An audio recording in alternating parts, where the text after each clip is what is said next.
Magandang buhay mga madam! Tapos na nga ang bagong taon mga madam at ang parating naman ngayon ay summer. Kung naghahanap nga kayo ng private resort na talaga naman mag-e-enjoy kayo at masusulit nyo talaga, baka Kiel's Place na nga ang sagot sa tanong nyo. Located dito sa may Barangay Calulud, City of San Fernando, Pampanga. Exact location niya dito sa may Villa Isabel, Subdivision, Phase 6, kaya madali lang siya at kayang-kaya kahit i-commute mo pa. Pagpasok mo pa nga lang ay makikita mo na ang kanilang balcony at katabi nito ay master's bedroom na may sariling TV. Meron din siyang sariling toilet and bath na may sariling water heater na talaga namang magpaparelieve ng iyong stress. Pasyal naman tayo dito sa bedroom 1 na may kasamang pull-out bed for extra beddings at cabinet for your clothes. Pagpasok mo pa nga lang ay bubungad na sa inyo ang 6-seater dining set niya.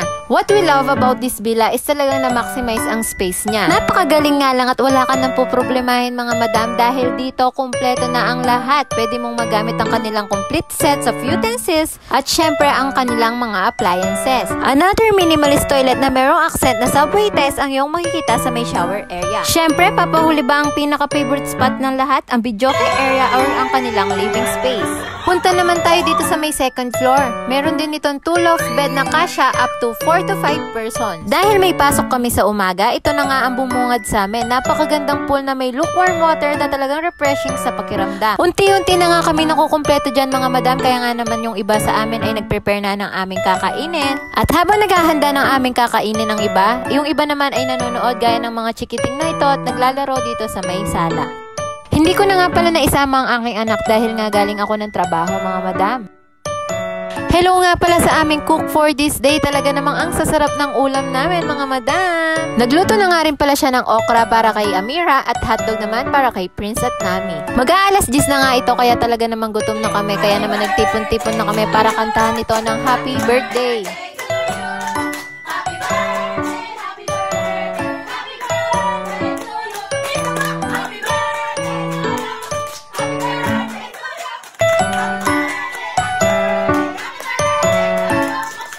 Wala nga 10 minuto ay natapos kaming kumain at eto sinulit na namin ang videoke dahil maya-maya lang ay ipapapatay na to dahil hanggang alas 10 lamang ito mga madam. At kahit nga busog pa ang aming mga tummy ay hindi makukumpleto kung walang samji at alak mga madam. At para talagang ma-relax ako ay nauna na nga akong maligo sa kanila mga madam. Feel na feel ko nga ang pagligo dito mga madam sa sobrang sarap ng tubig at sobrang aliwalas ng lugar. And the rest is history na nga mga madam dahil nalasing na ang iba dyan at nagkaiyakan na mga madam. Kaya naman kinabukasan eto na ang sumangalubong sa amin ang hotdog at aming barbecue. Overall experiences talagang mapapabalik ka from the price na sobrang worth it. Indeed, a beautiful place to stay and relax. Isang lugar na papangarapin mo bilang isang may bahay.